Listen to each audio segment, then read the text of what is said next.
اور اس کے بالکل الٹ بات کو ماننا چاہے تو کیا ہوگا؟ مثال کے طور پر اگر کوئی یہ نہ مانے کہ کتاب مقدس اس موضوع پر کیا سکھاتی ہے اور یہ چاہے یا یہ تعلیم دے کہ طلاق یافتہ شخص کو دوسری یا دوبارہ شادی کرنے کی اجازت ہے، تو وہ شخص عام طور پر کتاب مقدس کی مشکل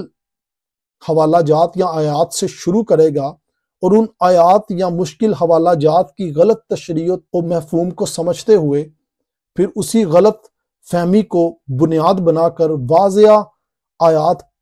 کی تعلیم کو رد کر دے گا اور واضح آیات کو بھی اپنی غلط اس تشریح کی معنوں میں دیتے ہوئے انہیں بھی غلط بیان بھی کرے گا اور سمجھے گا بھی۔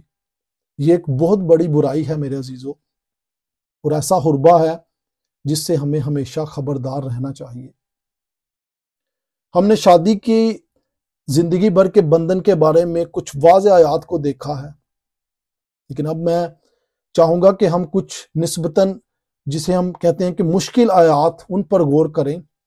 تاکہ ہم بہتر طریقے سے سمجھ سکیں کہ خداوند کا کلام ہمیں سکھانا کیا چاہتا ہے۔ اور جب میں یہ کہتا ہوں کہ نسبتاً مشکل، کیونکہ یہ آیات ایسی الجھی ہوئی نہیں ہیں کہ ہمیں سمجھ ہی نہ لگے کہ اس کا مطلب کیا ہے، لیکن یہ ضرور ہے کہ یہ نسبتاً مشکل ہیں جب تک ہم اپنے پورے ذہن اور دل و دماغ سے غور نہ کریں یا کلام کو مکمل اس کے مفہوم میں نہ پڑھیں تو یہ مشکل ضرور ثابت ہوتی ہے، کیونکہ ان میں مطلب ظاہر کرنے کی بجائے ہمیں کلام مقدس کے دوسرے حصوں کو دیکھنا اور جانچنا ہوگا تاکہ درست مفہوم سامنے آ سکے۔ اور یہ بہت ضروری ہے کہ جب ہم ایک آیت کو پڑھتے ہیں تو اس کے پورے چیپٹر کو یا پورے اس کی جو پیراگراف ہے اس کو پڑھیں تاکہ ہمیں بہتر طریقے سے اس کا مفہوم ہمارے سامنے آ سکے۔ لہٰذا اس سے پہلے کہ ہم آج کے حوالہ کو مکمل طور پر کھولیں اور اس پر غور کریں، ہم یہ دیکھیں گے کہ خداوند ہمیں طلاق کے متعلق اور آدمی اور عورت کے اپنے ازدواجی رشتہ کے متعلق کیا سکھاتا ہے۔ جب ہم ملاکی 2 باب اس کی 15 سے 16 آیات پر غور کرتے ہیں، لیکن میں چاہوں گا کہ ہم بہتر سمجھنے کے لیے اس حوالے کو ملاکی اس کے 2 باب اس کی 10ویں آیت سے شروع کریں تاکہ اس حوالے کے پس منظر کے بارے میں بھی ہمیں گہرائی سے سمجھ آ سکے۔ اور میں چاہوں گا کہ میرے ساتھ آپ ملاکی 2 باب اور اس کی 10ویں آیت نکال لیں تاکہ ہم 10ویں سے 16ویں آیت تک پڑھیں، جس میں یہ لکھا ہے، کیا ہم سب کا ایک ہی باپ نہیں؟ کیا ایک ہی خدا نے ہم سب کو پیدا نہیں کیا؟ پھر کیوں ہم اپنے بھائیوں سے بے وفائی کر کے اپنے باپ دادا کے عہد کی بے حرمتی کرتے ہیں؟ یہودا نے بے وفائی کی، اسرائیل اور یروشلم میں مکروہ کام ہوا۔ یہودا نے خداوند کی قدوسیت کو جو اس کو عزیز تھی بے حرمت کیا اور ایک غیر معبود کی بیٹی بہا لایا۔ خداوند ایسا کرنے والے سے زندہ اور جواب دہندہ اور رب الفاج کے حضور قربانی گزارنے والے یعقوب کے خیموں سے منقطع کر دے گا۔ پھر تمہارے اعمال کے سبب سے خداوند کے مذبح پر آہ و نالہ اور آنسوؤں کی ایسی کثرت ہے کہ وہ نہ تمہارے سے ہدیہ کو دیکھے گا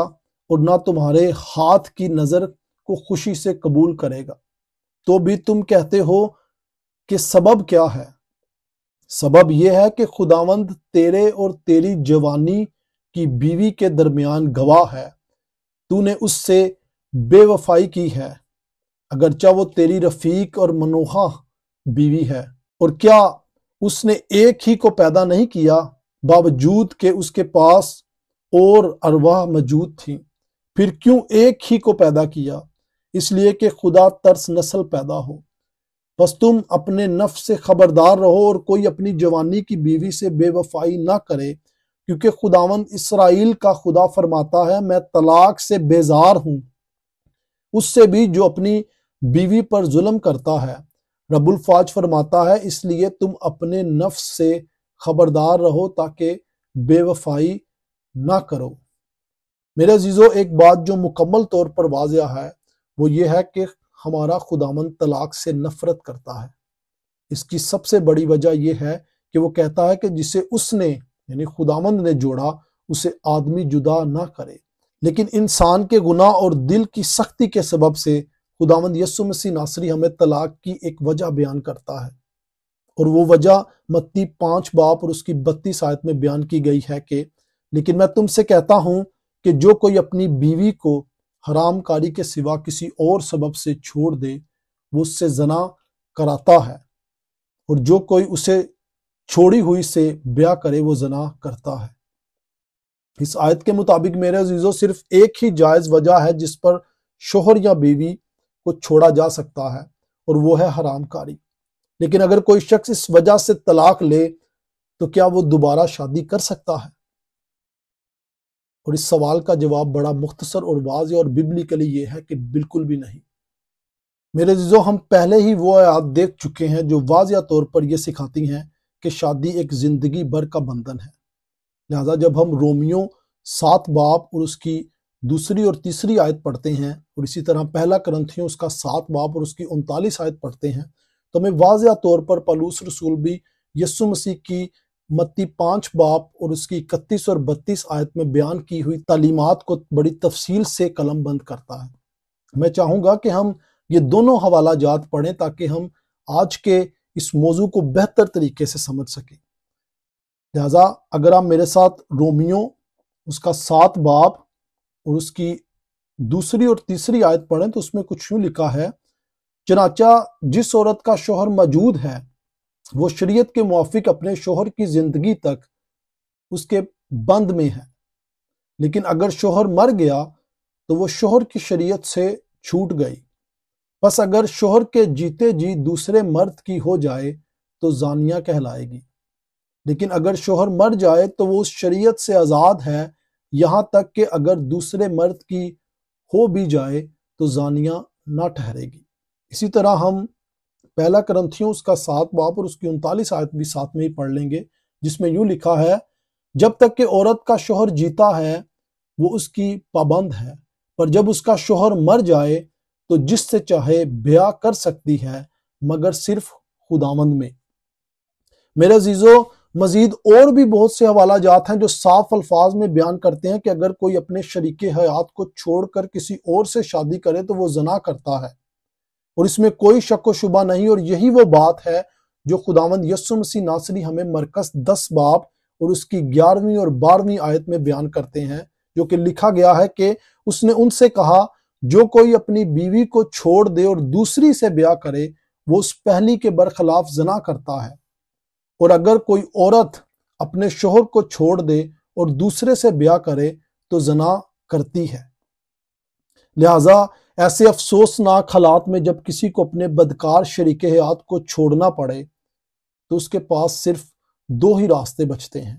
جن کے بارے میں خدا کا کلام ہمیں پہلا کرنتھیوں اس کے 7 باب اور اس کی 10ویں اور 11ویں آیت میں یوں سکھاتا ہے کہ مگر جن کا بیاہ ہو گیا ان کو میں نہیں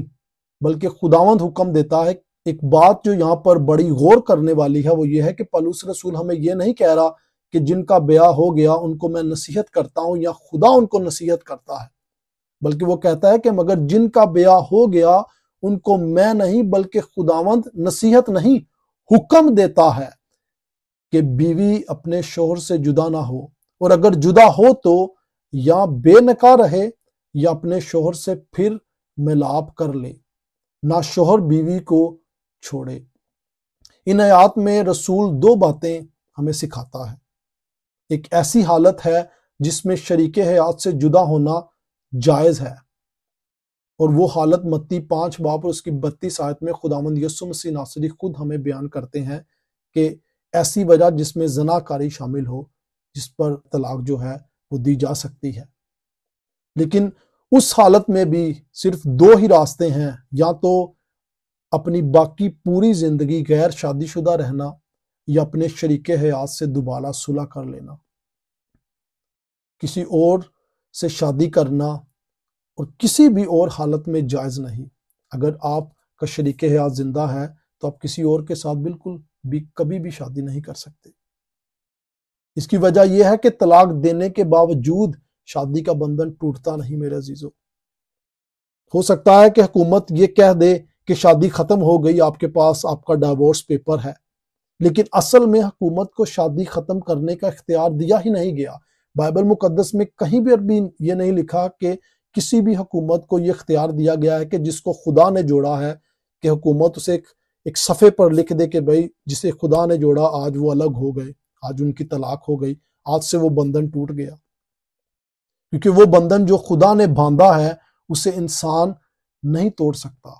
اس لیے جسے خدا نے جوڑا اسے آدمی جدا ہرگز نہ کرے. اب سوال یہ ہے کہ متی 19 باب اس کی 9ویں آیت میں ہمیں کیا کہا گیا ہے، ہمیں کیا سکھایا گیا ہے؟ اگر ہم یہ آیت پڑھیں تو اس میں یوں لکھا ہے کہ اور میں تم سے کہتا ہوں کہ جو کوئی اپنی بیوی کو حرام کاری کے سوا کسی اور سبب سے چھوڑ دے اور دوسری سے بیاہ کرے وہ زنا کرتا ہے، اور جو کوئی چھوڑی ہوئی سے بیاہ کر لے وہ بھی زنا کرتا ہے. میرے عزیزو، کچھ لوگ کہتے ہیں کہ یہ آیت یہ سکھاتی ہے کہ اگر کوئی حرام کاری کے سبب طلاق لے تو دوبارہ شادی کر سکتا ہے. لیکن میرا آپ سے یہ سوال ہے کہ کیا یہ آیت واقعی ایسا ہی سکھاتی ہے؟ بائبل مقدس واضح ہے کہ یقیناً یہ آیت ایسا نہیں سکھاتی، کیونکہ اگر ایسا ہوتا تو یہ آیت باقی کتاب مقدس کے ان تمام حوالہ جات کے خلاف ایک واضح ثبوت ہوتی جو یہ سکھاتے ہیں کہ شادی کا بندھن لائف لانگ کاوننٹ ہے، پوری زندگی کا تاحیات بندھن ہے جسے آدمی کسی بھی قیمت پر توڑ نہیں سکتا. اب وہ آدمی ضروری نہیں کہ کوئی اور آدمی ہو، بلکہ وہ آدمی وہ دو انسان خود بھی ہیں جو خدا باپ کی نظر میں چرچ کے سامنے تمام لوگوں کے سامنے شادی کے عہد میں بنتے ہیں اور کہتے ہیں کہ صرف موت ہمیں جدا کرے گی. لہٰذا حقیقت میں جب ہم اس آیت کو غور سے دیکھتے ہیں تو معلوم ہوتا ہے کہ یہ دوبارہ شادی کی اجازت نہیں دیتی، بلکہ یہ اس سے منع کرتی ہے اور یہ سکھاتی ہے کہ اگر کوئی شخص کسی طلاق یافتہ سے شادی کرے، چاہے وہ طلاق جائز سبب سے ہی کیوں نہ ہوئی ہو، تو بھی وہ زنا کرتا ہے. اب ہو سکتا ہے کہ آپ یہ کہیں کہ ایسا کیوں، یہ کیوں ممکن ہے، یا یہ کیسی تعلیمات ہے، کیا یہ بائبل مقدس سکھاتی ہے؟ اور میں یہ کہوں گا کہ ہاں، یہ تعلیمات بائبل مقدس کی ہے اور یہ بائبل مقدس سکھاتی ہے. اور اس کی سب سے بڑی وجہ یہ ہے کہ طلاق کے بعد بھی شادی کا بندھن باقی رہتا ہے. اگرچہ کوئی اپنے شریک حیات کو حرام کاری کے سبب سے چھوڑ سکتا ہے، لیکن جب تک دوسرا شریک حیات زندہ ہے اس وقت تک دوبارہ شادی جائز نہیں ہے، کیونکہ شادی کا بندھن خدا نے تاحیات زندگی کے بندھن کے طور پر باندھا ہے. شوہر یا بیوی کو لازمی نہیں کہ وہ اپنے شریک حیات کو حرام کاری کی وجہ سے چھوڑ دے، لیکن اگر چھوڑ دے تو بھی یہ عمل ان کی شادی کے بندھن کو نہیں توڑتا. یہ بندھن خدا نے باندھا ہے میرے عزیزو، اور صرف خدا ہی اسے ختم کر سکتا ہے، اور وہ اس بندھن کو موت کے ذریعے ختم کرتا ہے. یہ ہمیں اس بات کی بڑی اہمیت دکھاتا ہے کہ ہم شادی کے معاملے میں خدا کے کلام کی ہدایت پر عمل کریں. یہ نہیں کہ اگر ہم نے جوانی میں کوئی غلط فیصلہ کیا اور ناپسندیدہ شادی کر لی تو ہم طلاق لے کر کسی اور کے ساتھ نئی شروعات کر سکتے ہیں. شادی کا بندھن صرف موت سے ٹوٹتا ہے میرے عزیزو. یہ آپ کی مرضی سے یا کسی کی پیارے ہونے سے، کسی کے بہت مالدار ہونے سے یا کسی بھی اور وجہ سے نہیں توڑا جاتا، اور نہ ہی بنایا جا سکتا ہے دوبارہ. شادی کرنے والے ایک دوسرے سے عہد کرتے ہیں کہ موت تک ہم جدا نہ ہوں گے. اس لیے دو لوگوں کو شادی سے پہلے یہ یقین کرنا چاہیے کہ آیا وہ مسیح کی انجیل پر مکمل ایمان رکھتے ہیں، کیا وہ خدا ترس زندگی گزارنے کے لیے پختہ ارادہ رکھتے ہیں، اور کیا وہ کلام مقدس کی اس تعلیم پر عمل پیرا ہے جو شادی کے زندگی بھر کے بندھن کے بارے میں بیان کرتی ہے. یہ وہ سوالات ہیں جن پر ہر مسیحی شادی کرنے والے جوڑے کو غور و فکر اور سوچ سمجھ کر فیصلہ کرنا ہوتا ہے، جس پر انہیں غور کرنا ہوتا ہے، جس پر انہیں اپنا ایک وافر مقدار میں ٹائم جو ہے انویسٹ کرنا ہوتا ہے، تاکہ وہ ان سوالات کے بارے میں زیادہ سے زیادہ غور و فکر سے سوچ سکے. اور نہ صرف ان کو ہی بلکہ ان کے ماں باپ کو، ان کے پادری صاحبان کو، اور جس چرچ سے وہ تعلق رکھتے ہیں وہاں کے تمام مسیحی بہن بھائیوں کو، تاکہ نہ تو خدا کا نام بدنام ہو میرے عزیزو، اور نہ ہی مسیحیوں کی وجہ سے مسیحت کی کوئی غلط گواہی سامنے آئے جس پر غیر قوموں کو مسیحت پر اور اس کی تعلیمات پر سوال اٹھانے کا موقع ملے. بڑے افسوس کی بات ہے کہ ایک وہ وقت تھا جب مسیحت اس وجہ سے بھی بہت مشہور تھی اور غیر قوم والے بھی ہماری تعریف کرتے تھے کہ ان میں یعنی مسیحیوں میں کوئی طلاق نہیں ہوتی. لیکن آج ہر دوسرے گھر کی یہ کہانی ہے کہ لوگ اس لعنت کا شکار ہیں، اور اس کی سب سے بڑی وجہ خدا سے اور اس کے کلام سے دوری اور خدا کا خوف دل و دماغ میں نہ ہونا ہے۔ لہٰذا میرے عزیزو، میری دل سے دعا ہے کہ خدا کرے کہ خدا ہمیں یہ توفیق بخشے کہ ہم اس کے کلام کو پڑھیں اور اس کے کلام میں قائم رہ سکیں اور اپنی پوری زندگی اسے اور اس کے کلام کو تکتے رہیں، تاکہ خدا ہمیں ایسی لعنتوں سے بچائے اور ہمیں اور ہمارے گھرانے کو اپنی پناہ میں محفوظ رکھے، تاکہ اس کے کلام کے سبب سے ہم سب جڑے رہیں اور خدا کے کلام کو اپنی زندگیوں میں آنر، رسپیکٹ دیں۔ آئیں ہم سب دعا کریں۔ اے خداوند، ہم پر رحم کر، فضل اور کرم کر خداوند، کیونکہ تو بھلا اور تیری شفقت ابدی ہے۔ اے خداوند، ہمیں یہ توفیق بخش کہ آج ہم نے جو پڑھا، جو سیکھا، وہ سمجھیں بھی خداوند، اور تیرے پاک روح کے وسیلہ سے خداوند یہ کلام ہماری زندگیوں میں جڑ پکڑے،